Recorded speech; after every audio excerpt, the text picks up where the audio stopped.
안녕하세요. 토요미스테리 디바제시카입니다. 2004년 1월 미국 필라델피아주에서 하원 의원이던 앙헬 크루즈 사무실에 한 젊은 여성이 찾아왔습니다. 보니까 영어를 잘 못하는 이민자였는데 그녀가 무작정 애원하기 시작했죠. 제 딸 살아있어요. My baby. 되찾을 수 있게 도와줘요. 앙헬 의원은 일단 그녀를 진정시키고 이야기를 들어보게 되는데 이 사건의 전말은 정말 믿기 힘들 만큼 충격적이었습니다. 일단 해당 여성은 31살이던 루스 쿠에바스, 고향이었던 푸에르토리코를 떠나 미국에 터전을 잡게 된 이민자 맞아요. 그녀의 배우자 역시 이민자였던 8살 연상의 페드로 베라였고요. 두 사람 모두 영어가 유창하진 않았지만 하루하루 미국에서 치열한 이민 생활을 이어갔는데요. 시간이 지나서 부부는 둘을 쏙 빼닮은 연년생 두 아들을 낳고 살게 됩니다. 하지만 여전히 딸을 원했던 아내는 몇 년 뒤에 두 아들이 한 3살, 4살 됐을 때쯤 1997년 축복이 찾아오죠. 아내가 그토록 원하던 딸을 임신하게 된 겁니다. 같은 해 12월 5일 드디어 막내딸 델리마가 태어났습니다.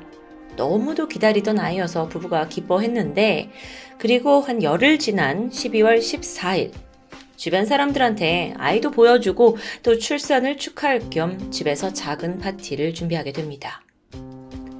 이날 초대받은 사람들은 가족 그리고 친구들 뿐만 아니라 부부의 먼 친척들까지 포함되어 있었습니다. 평소 교류가 잘 없어서 얼굴을 모르는 사람들도 있었지만 라틴계 특성상 서로 축하해 주려고 모이는 자리는 충분히 자연스럽거든요. 그래서 모두 한마음으로 아이의 탄생을 기뻐했죠. 그리고 이날 남편 페드로의 먼 친척 누나 캐롤린 코레아도 파티 참석자 중 한 명이었습니다.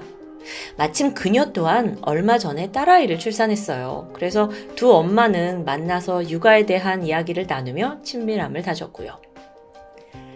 시간이 지나 파티는 어느덧 막바지에 접어들었고 사람들이 하나둘 떠나갑니다.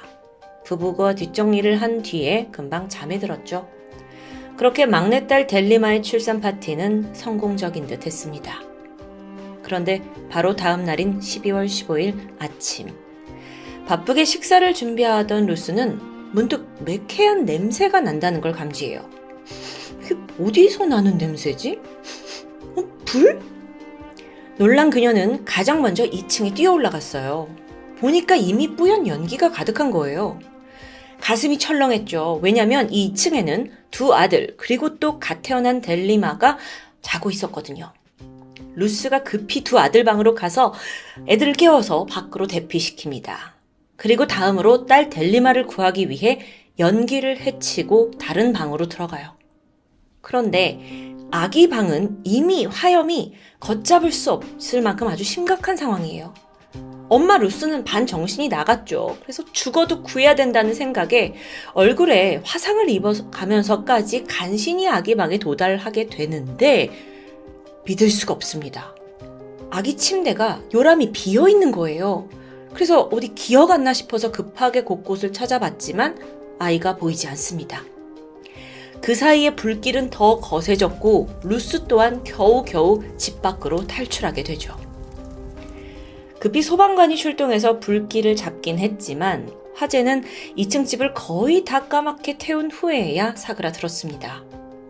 이때 부부에게 이 집보다 더 중요한 건 막내딸 델리마의 생사예요.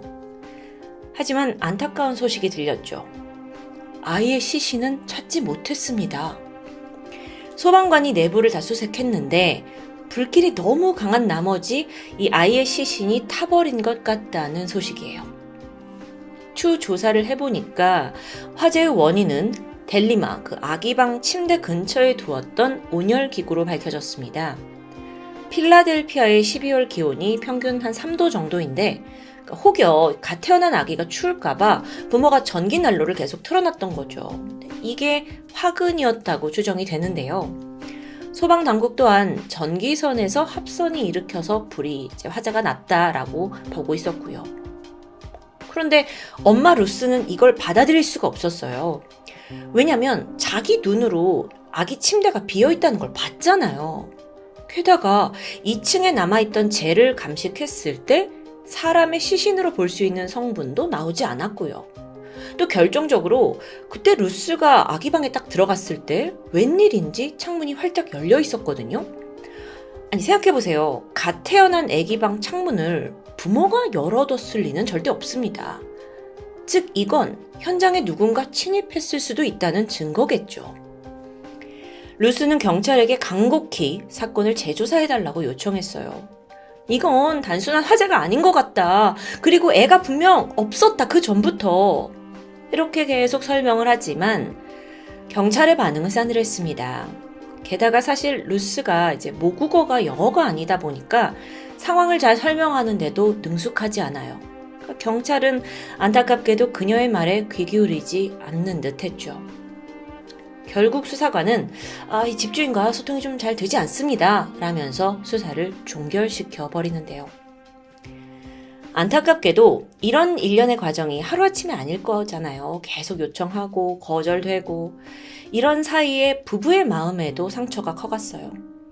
딸을 잃은 것도 모자라서 이건 네 잘못이니 내 잘못이니 서로를 헐뜯고 싸우면서 관계까지 악화되고 맙니다. 시간이 지나 결국 루스와 페드로도 이혼을 하고 말아요. 자, 이제 엄마 루스 곁에 남은 건 두 아들입니다. 그녀는 이 아이들을 위해서만 정말 매일매일을 버티고 살아가게 되는데 그 와중에 다행히 새로운 연인을 만나게 됐고 또 그 사이에서 아들까지 태어납니다.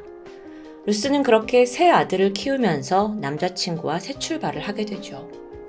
하지만 여전히 딸 델리마가 가슴에 깊게 묻어진 채로 그렇게 시간은 7년이 훌쩍 지나갑니다. 그러던 2004년 1월 24일 이날 루스는 아들 친구의 생일 파티에 초대받았어요. 거기는 차로 1시간 반 정도 떨어진 뉴저지의 한 가정집이었는데 루스네 외에도 여러 아이들이 모여서 파티를 즐기게 되죠. 루스 또한 정원에서 뛰노는 새 아이들을 지켜보고 있었습니다. 그런데 바로 그 순간 한 소녀가 눈앞을 싹 지나가는데 어딘가 모르는 강한 끌림을 느끼는 거예요. 양 볼에 보조개가 폭 패여 있었고 갈색 눈이 반짝이고 또 햇빛 아래 있을 때 더 연해지는 그 초콜릿 색깔의 머리카락까지 이게 어딘가 모르게 익숙합니다. 기억을 막 상기시켰더니 루스의 머릿속에 남아있는 그 생후 열흘 된 막내딸 델리마가 연상되는 모습인 거죠. 근데 이게 말이 안 되잖아요. 하지만 루스는 도저히 아이한테 눈을 뗄 수가 없었다고 해요. 그래서 결국 홀린 듯 쫓아가서 물어보게 되죠. 얘야, 너 몇 살이니? 저요? 저 6살이요. 보니까 델리마와 출생 연도도 동일합니다. 루스는 곧장 주변 엄마들에게 이 아이에 대해서 물었어요. 그러자 저 여자예요. 제 알리아예요. 제 엄마가 누구더라? 캐롤린 코레아요. 캐롤린 코레아. 6, 7년 전 그날 자신의 집 파티에 왔던 바로 그 여자죠. 그리고 순간 루스가 잊고 있던 기억이 떠올랐어요. 그 출산 파티가 있고 바로 다음날 이른 아침입니다. 그러니까 화재가 있기 바로 직전이었는데 아주 잠깐이지만 집을 방문했던 사람이 있었어요. 바로 캐롤린이요. 거의 모두가 잠들어 있던 아주 이른 아침인데 막 문을 두드리는 거예요. 그래서 루스가 깨어났죠. 보니까 전날 자기와 수다를 떨었던 그 남편의 친척 누나 캐롤린이었는데 어머 미안해요. 내가 지갑을 두고 갔나 봐. 얼른 찾아갈게요. 하고 집 안에 들어서서 캐롤린이 막 두리번거리더니 이내 2층으로 빠르게 올라갑니다. 근데 이때 루스가 좀 이상했죠. 어제 파티는 다 1층에서 했는데. 근데 이때 캐롤린이 아니에요. 제가 2층에 두고 왔어요. 캐롤린이 확신을 하면서 2층에 올라가는 거예요. 근데 루스가 좀 이상하다 생각했긴 했지만 어쨌든 자기네 집 손님이었으니까 뭐 그럴 수도 있다 생각했죠. 또 아직 비몽사몽이었고요. 그리고 잠시 후에 제 지갑 여기 있어요 하면서 캐롤린이 밝은 표정으로 내려오더니 서둘러 돌아갔습니다. 루스는 이제껏 이걸 잊고 있을 만큼 이게 아주 작은 해프닝이었어요. 그런데 그날 아침 얼마 지나지 않아 화재가 났고 아이가 없어졌던 거죠? 갑자기 모든 퍼즐이 맞춰지는 듯 했어요. 근데 이게 엄마의 직감일 뿐이에요. 누가 들으면 좀 황당한 추리라고 볼 수 있겠죠. 어머, 아이를 잊지 못해가지고 좀 비슷하게 생긴 애한테 온갖 추리를 다 끼워 맞춘다고 생각할 수도 있고요. 자, 하지만 루스는 강력하게 이건 캐롤린이 관여된 거고 저 아이는 내 딸 델리마일 수 있다고 생각합니다. 그래서 아이를 찬찬히 살펴봤죠. 그러다가 순간적으로 얘야, 너 머리에 뭐가 묻었는데 아줌마가 좀 떼줄게 하면서 아이의 머리카락을 조금 잘라내서 주머니에 집어넣게 됩니다. 이후 집에 돌아온 루스는 즉각 경찰에게 연락했어요. 제 딸 찾았어요. 제발 이 머리카락으로 유전자 감식 좀 해주세요. 경찰이 7년 전에는 묵살을 했지만 이제는 머리카락 증거가 있으니까 그녀의 말을 믿어줄 거라고 믿었죠. 하지만 아니요. 경찰은 거의 루스를 미친 망상병자로 취급했습니다. 사실 또 어찌 보면 남의 집에 갑자기 가가지고 저 여자애가 죽은 내 딸이다 라는 걸 누가 쉽게 믿기 힘들겠죠.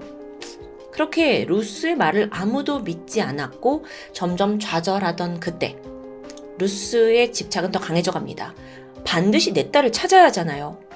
그래서 결국 지역의원이던 앙헬의 사무실까지 난입한 거고요. 여기서 앙헬 의원, 이 사람 또한 라틴계 이민자의 혈통을 가지고 있습니다. 또 이 미국 내에서 라티노 협회에서 꽤 영향력을 미치던 사람이고요.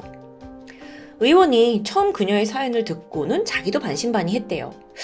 그래도 최소한 진실 여부는 밝혀야 되지 않냐 라면서 경찰에 직접 사건을 의뢰하게 돼요.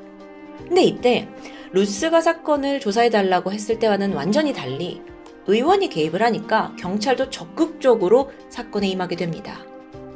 그렇게 해서 유전자 감식의 결과가 나오게 되죠.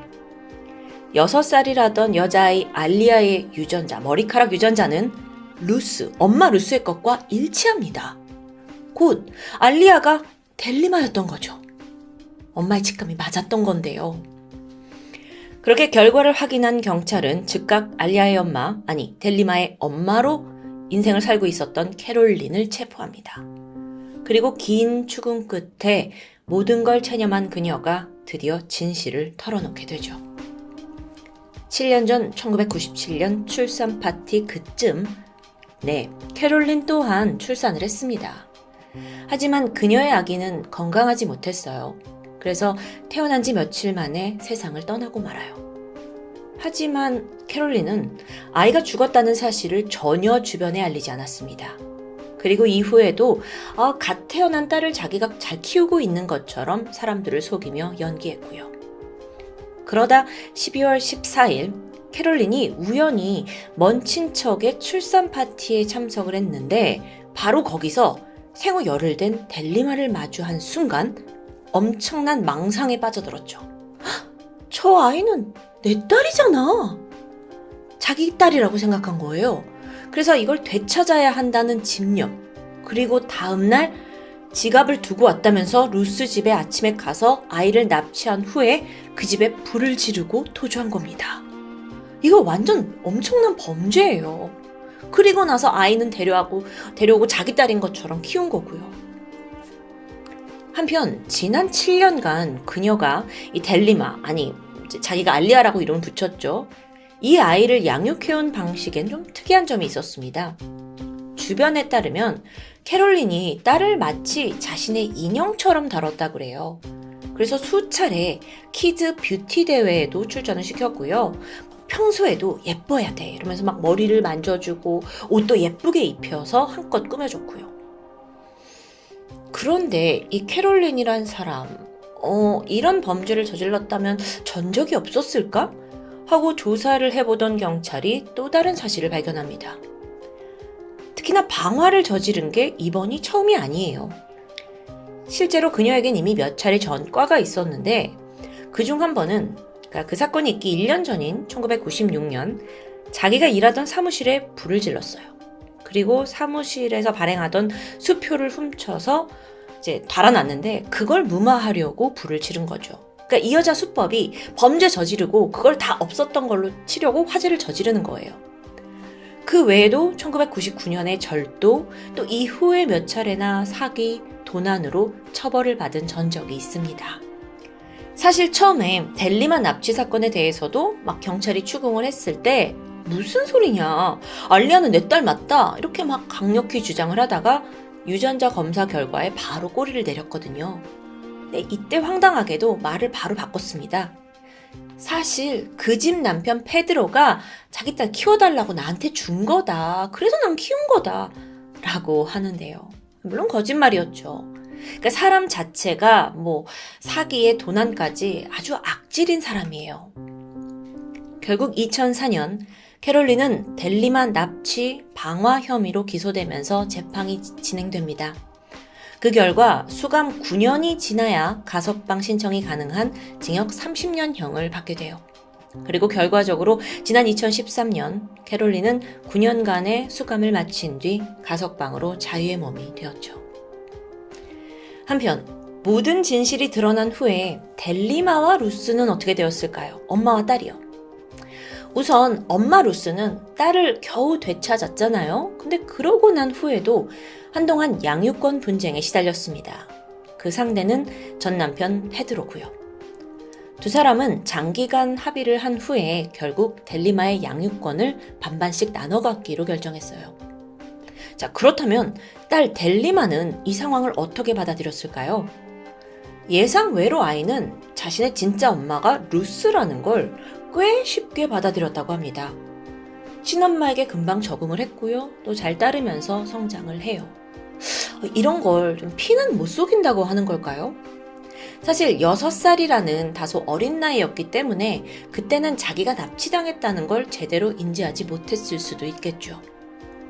그런데 너무도 안타깝게 모녀가 또 다른 현실적인 문제에 맞닥뜨렸어요. 6살까지 성장하는 동안 델리마는 집에서 오직 영어만 쓰고 자랐습니다.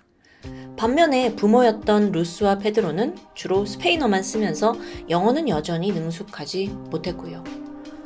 근데 또 델리마는 스페인어를 하나도 못합니다.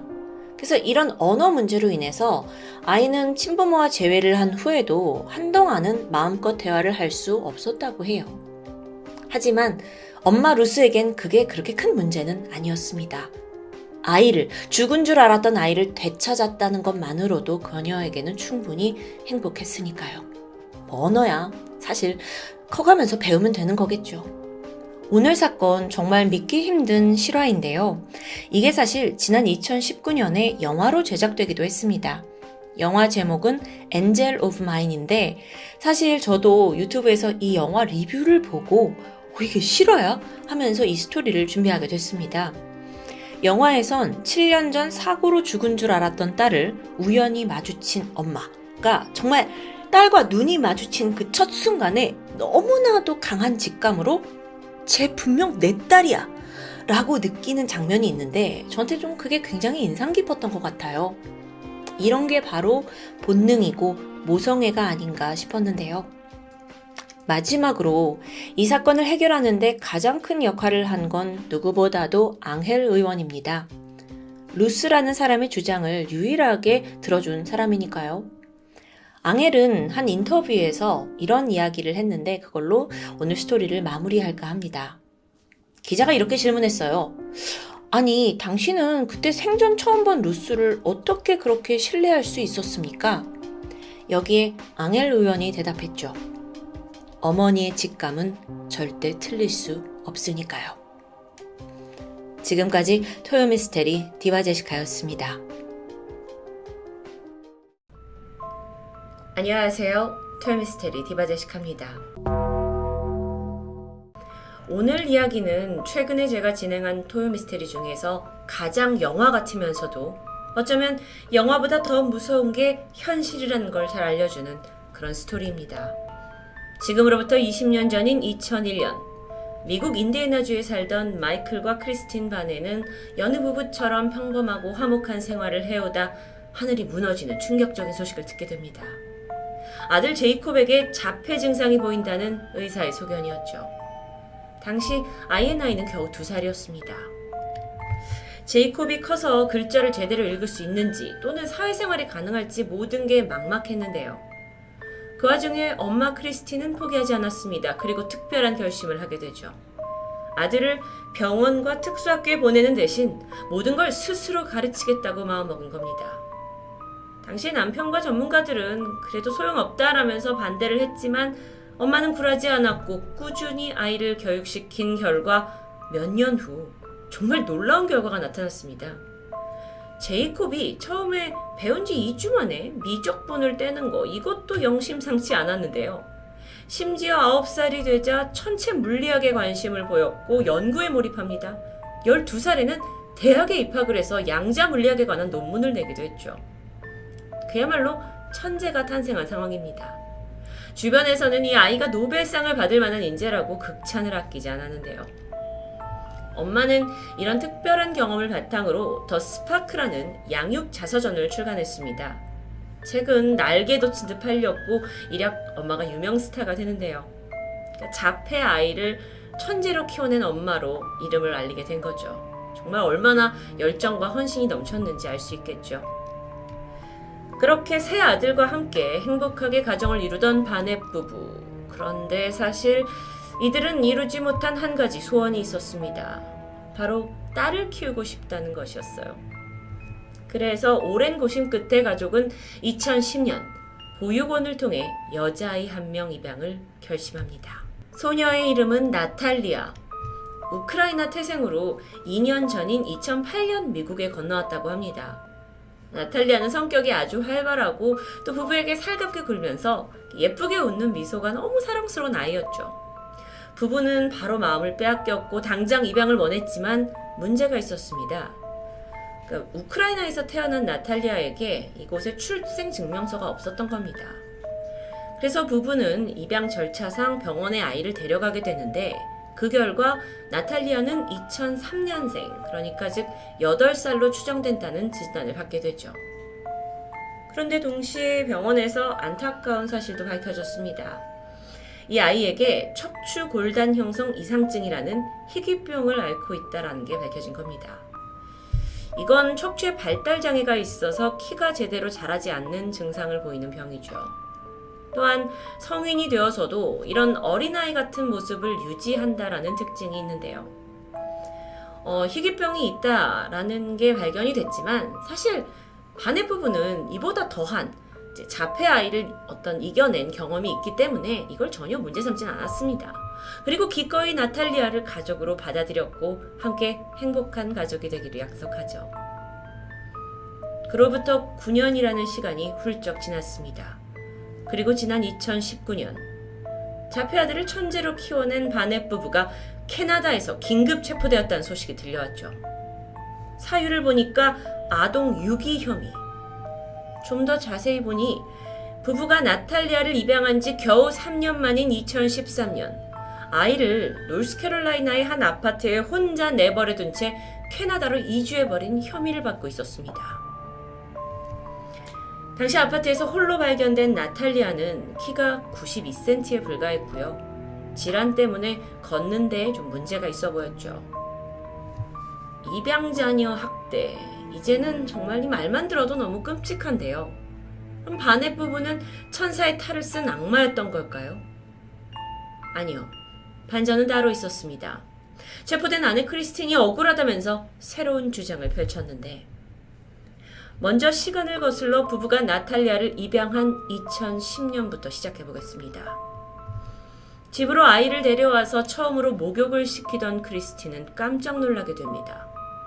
8살 나탈리아가 몸에 성인에게서나 볼 수 있는 채모를 가지고 있었기 때문인데요.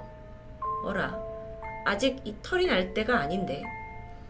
이상한 건 그뿐만이 아닙니다. 분명 2년 전에 우크라이나에서 왔다고 했는데 그에 비해 영어가 너무도 유창했고 심지어 억양에서 전혀 외국어의 흔적이 느껴지지 않습니다. 하루는 가족들이 그녀에게 우크라이나 그 모국어를 좀 해달라고 요청했는데 오히려 아이가 머뭇거리면서 입을 떼지 못할 정도였죠. 그러다 어느 날 아내 크리스틴은 나탈리아가 무언가를 몰래 쓰레기통에 버리는 장면을 목격했습니다. 그래서 확인해보니 피 묻은 바지. 아이가 생리를 한다는 걸까요? 나탈리아는 8살의 또래 아이들이 인형과 장난감을 좋아하는 것에 비해서 동네 10대 소녀들과 어울리길 좋아했고 말투 또한 굉장히 조숙했습니다. 그러다 가족이 나탈리아를 치과에 데려갔을 때 이 의심이 거의 확실시 되는데요.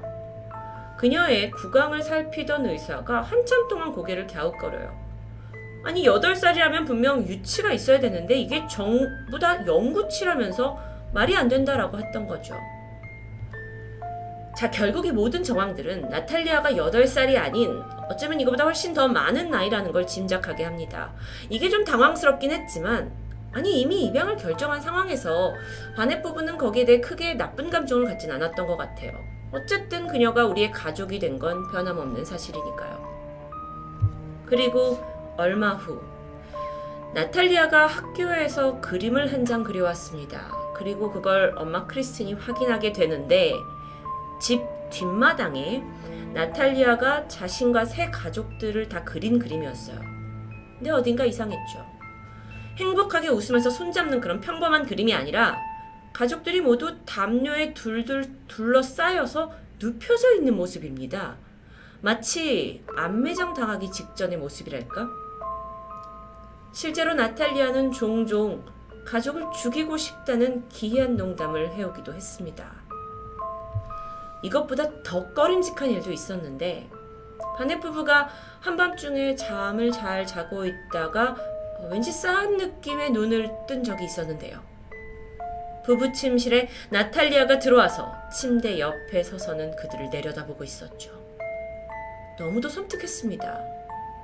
그런데 이거에 대해서 가족들은 아이가 혹시 목류병이 있는 건 아닌지, 우울감을 느끼는 건 아닌지 걱정이 되었고요. 혹시 모를 위험에 대비해서 집에 있는 날카로운 물건들을 숨기기까지 했죠. 그러다 얼마 후 결정적인 사건이 벌어집니다. 크리스틴이 엄마가 주방에 들어서게 되는데 나탈리아가 엄마가 먹을 커피에 무언가를 붓고 있어요. 우유나 설탕이 아니었습니다. 표백제와 윈덱스, 유리세정제였죠. 더 이상 이 상황을 견딜 수 없었던 가족들은 나탈리아에게 정신과 치료를 받게 하는데요. 오랜 상담 끝에 그녀는 반사회적 인격장애, 그러니까 사이코패스 진단을 받고 맙니다. 여기에 더해서 의사들은 그녀가 보이는 증상들이 도저히 어린아이라고 볼 수 없는 성인에게서 보이는 증상이라고 설명해 줬는데 이후에 나탈리아의 이상 행동은 멈추지 않았습니다. 움직이는 차에서 갑자기 뛰어내리질 않나 거울에 이렇게 피를 묻혀놓는 비상식적인 행동을 보이는 겁니다. 그러다 점점 수위가 올라갔고 동생들을 공격하기 시작했고요.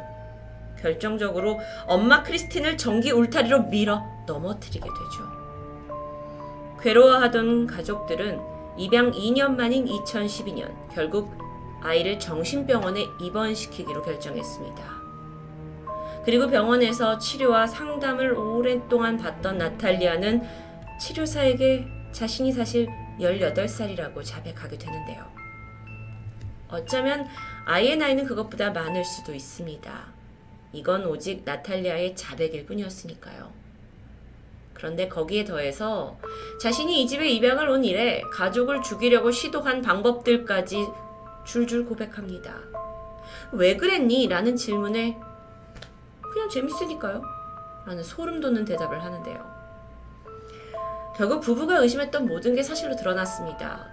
그런데도 나탈리아를 저버리진 않았어요. 입양을 했으니까요.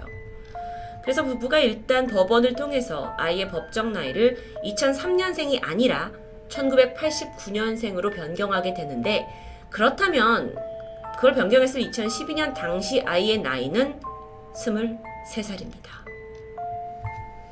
이후에 부부와 세 아들은 캐나다로 이주를 하게 되는데 그 천재 아들 제이콥이 캐나다에 있는 한 대학원에 진급이 됐기 때문에 가족이 다 같이 움직이게 된 거죠. 그런데 이때 이미 성인이라고 판단한 나탈리아는 그 인디애나주에 있는 한 임대 아파트에 남겨두게 됩니다. 그냥 방치한 것만은 아니고 1년치 집세를 미리 지불한 상태였죠. 하지만 그 1년이 지나고 나서 나탈리아가 제대로 돈을 낼 수 없었는지 강제 퇴거를 당했는데 이후에 아이는 다시 보호시설로 옮겨집니다. 어쩌면 평생 어린아이 외모를 가질 수밖에 없는 나탈리아는 그걸 아주 잘 활용했던 것 같은데요. 보호시설에 있던 그녀에게 새로운 보호자가 나타나게 된 겁니다. 사진 왼쪽에 있는 성인 여성이 바로 그녀였죠. 그러니까 재입양을 원한 겁니다. 그런데 정상적으로 성인은 입양을 할 수가 없죠. 이때 나탈리아는 나를 버리고 캐나다로 떠난 엄마는 나를 1989년생이라고 등록했지만 사실 나는 2003년생이다. 그러니 아직 나는 10대 소녀에 불과하다 라고 주장했는데요. 와, 아주 복잡한 대립이 예상되는 상황에서 바넷 부부가 심지어 양육 중에 나탈리아를 학대했다라는 의혹이 불거졌고 결국 2019년 입양아 학대, 방치, 유기 혐의로 바넷 부부가 고소를 당했던 겁니다. 나탈리아가 정말 2003년생이었다면 아이를 아파트에 혼자 두고 간 2013년 그녀는 23살이 아닌 10살이었습니다. 그러면 당연히 아동을 방치한 죄를 물어야겠죠. 여기에 대해 크리스틴은 뭐라고 말을 할까요? 그녀는 나탈리아는 입양 초기부터 분명히 성인이었다라고 강하게 어필합니다. 하지만 입양을 한 지 이미 9년이라는 시간이 흘러버렸고 그녀의 주장을 입증할 만한 어떤 물증도 제대로 갖고 있지 않았기 때문에 매우 불리한 상황이었죠. 그런데 여기서 더 뒤통수 잡는 반전이 등장합니다. 나탈리아의 생모라고 주장하는 여성이 나온 겁니다. 우크라이나 출신의 가바. 그녀는 2003년 9월에 내가 나탈리아를 출산했는데 아기가 심각한 외소증을 앓고 있었다고 말했죠. 그래서 수술 비용을 알아보니 우리 돈으로 약 1,000만 원. 이 사진은 그녀가 내가 아이를 키웠다라는 걸 증거로 제시한 사진입니다. 무위혼모였던 가바는 병을 가진 딸을 도저히 혼자 키울 수가 없어서 고아원에 보냈는데요.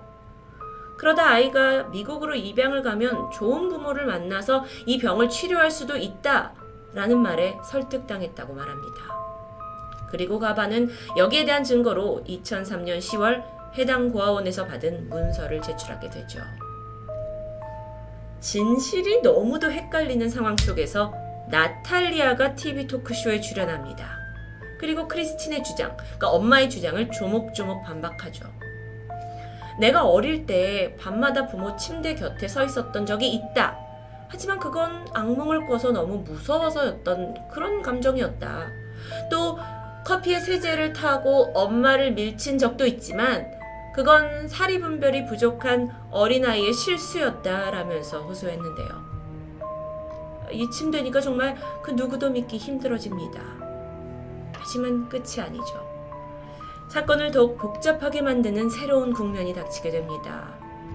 크리스틴과 남편 마이클이 이혼을 하게 된 거예요. 그러면서 마이클의 새로운 증언이 나오는데 내가 사실 나탈리아가 성인이 아닌 미성년자라는 걸 알고 있었다. 그런데 전 부인의 성화에 못 이겨서 그녀의 모든 작전에 동조했다라고 말한 겁니다. 그러면서 크리스틴이 자신을 시켜서 나탈리아가 성인이라는 소문을 내게 했다라는 말도 덧붙였는데요. 그의 증언이 진실인지 혹은 아동학대로 기소를 당한 상황에서 자신만의 형량을 줄이려고 급하게 입장을 바꾼 건진 알 수 없습니다. 최근 인터뷰에서 그는 내 말이 좀 와전된 것 같다면서 다른 건 몰라도 나탈리아가 가족들의 목숨을 위협했던 건 확실하다고 못 박았었죠. 사이코 입양아를 둘러싼 희대의 사건. 이건 미국에서 여전히 재판이 진행 중입니다. 그리고 진실을 둘러싼 공방이 벌어지고 있죠. 한쪽에서는 입양아의 장애를 빌미로 미성년자를 학대하고 방치한 거 아니냐라는 여론이 있고 반대쪽에서는 입양아가 신체적 장애를 이용해 사기극을 저지른 게 아니냐라고 하는데요. 이 두 입장이 아주 첨예하게 대립 중입니다. 한편 나탈리아는 새로운 가정에 입양이 되었습니다. 그리고 새엄마의 사랑을 받으며 10대로서의 삶을 살고 있죠. 최근 고등학교를 마쳤다는 소식이 전해졌는데요. 나탈리아의 DNA 검사를 한다는 소식이 있었긴 했지만 워낙 이 사건이 미국 대중의 큰 관심으로 가열이 되다 보니까 법원에서 언론이 더 이상 이 사건을 보도하지 말아라 라고 강제 명령을 내리게 됩니다. 그리고 이후에 사건에 대한 업데이트는 멈춰버린 상태죠. 무죄를 주장하는 크리스틴, 그녀는 내가 아이를 입양했던 첫날에는 정말 큰 사명감을 가지고 이 세 가족을 마음으로 받아들였지만 이 모든 게 사기였다라고 말합니다. 그러면서 자기가 왜 비난받고 있는지 모든 게 끔찍하다라고 심정을 밝혔는데요. 정말 실제로 이게 현실에서 일어났다고 믿기 힘든 스토리. 어떤 영화가 생각나시나요? 오펀의 실사판과도 같은 느낌이죠. 아직 이 사건에 대한 판결은 미정입니다. 하지만 스토리를 다 들은 여러분의 생각은 과연 누구의 손을 들어주고 싶으신가요? 진실이 정말 궁금해지는 나탈리아 입양아의 정체. 토요미스테리 디바제시카였습니다.